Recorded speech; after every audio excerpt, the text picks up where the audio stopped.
আমরা মনে করি ভারতীয় হিন্দুত্ববাদের সামনে দাঁড়িয়ে যে আমরা একটি সুন্দর বাংলার স্বপ্ন দেখি, সেই সুন্দর বাংলাটা এখনো প্রতিষ্ঠিত হয়নি।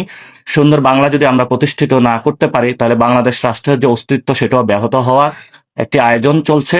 এবং আপনারা দেখেছিলেন যে পশ্চিমবঙ্গের মমতা মুখার্জি উনি বলছিলেন যে তাকে বাংলাদেশি বলে ট্রিট করা হচ্ছে। সো আমরা এখানে যারা বাঙালি রয়েছেন, আমাদের মুসলমান রয়েছেন, সিটিজেন রয়েছেন, আমরা সকলের অধিকারগুলো নিশ্চিত করতে চাই। আমরা যেমন আমাদের এই ভূখণ্ডের মানুষের অধিকার নিশ্চিত করতে চাই, তেমনি বিশ্বের যেখানে মানুষ নিপীড়িত নির্যাতিত সেখানের মানুষের অধিকারগুলো নিশ্চিত করতে চাই। এই লক্ষ্যই ছিল আমাদের মুক্তিযুদ্ধের অন্যতম লক্ষ্য।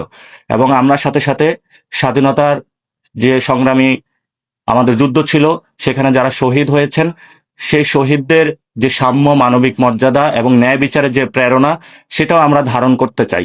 এবং সেই যুদ্ধটা আমরা চালিয়ে যেতে চাই এবং সেটা কমপ্লিট বাংলাদেশে আমরা করতে চাই। সেজন্য আমি এই ইঙ্গিতটা দিয়েছিলাম। সর্বোপরি আমরা বলতে পারি এই ইলেকশনের মধ্যে নতুন একটি যুগে বাংলাদেশ প্রবেশ করতে যাচ্ছে। নির্বাচন কমিশনের সদিচ্ছা আমরা দেখেছি, সরকারেরও দেখেছি, কিন্তু আইন শৃঙ্খলা এবং সার্বিক পরিস্থিতি বিবেচনায় সরকার এবং নির্বাচনের কমিশনের আমরা দেখতে পাচ্ছি নিরপেক্ষতা এবং সক্ষমতার কিছু অভাব রয়েছে।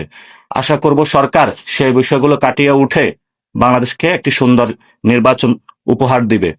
আর এই নির্বাচন যেটা হচ্ছে, এটা আমরা আগেও বলেছিলাম, এটি একটি লন্ডন ডিলের মধ্য দিয়ে হয়েছিল। এটা যদি দেশে ঘোষণা হতো, বাংলাদেশের সকল দলগুলোকে নিয়ে, সেটার মধ্যে মানুষের আস্থা এবং বিশ্বাসের জায়গা অনেক বেশি এগিয়ে আসতো। এবং এই সরকার গঠন হওয়ার পরে এই সরকার নির্বাচন করবে না বলে যারা অভিযোগ করেছিল, যারা এই সরকারের উপরে ঘাড়ে বন্দুক রেখে সংস্কার প্রক্রিয়াকে বাধাগ্রস্ত করেছিল, তাদের সেই জনগণকে ভয় ভীতি ছড়ানোর যে তারা আশঙ্কা প্রকাশ করেছিল, সেই আশঙ্কা আজকে হলো সরকার দূর করলো।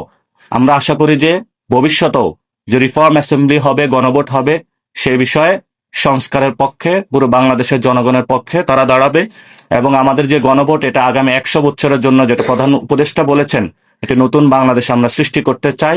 নির্বাচন 5 বছরের জন্য, তো সংস্কারের জন্য সকল দল মত নির্বিশেষে বর্ণ জাতি যারা রয়েছেন সকলে ঐক্যবদ্ধভাবে আপনারা হাঁয়ের পক্ষে হাঁকে জয়যুক্ত করবেন এবং একটি নতুন বাংলাদেশ আপনারা পুনর্গঠন করবেন। ধন্যবাদ সকলকে। আসসালামু আলাইকুম।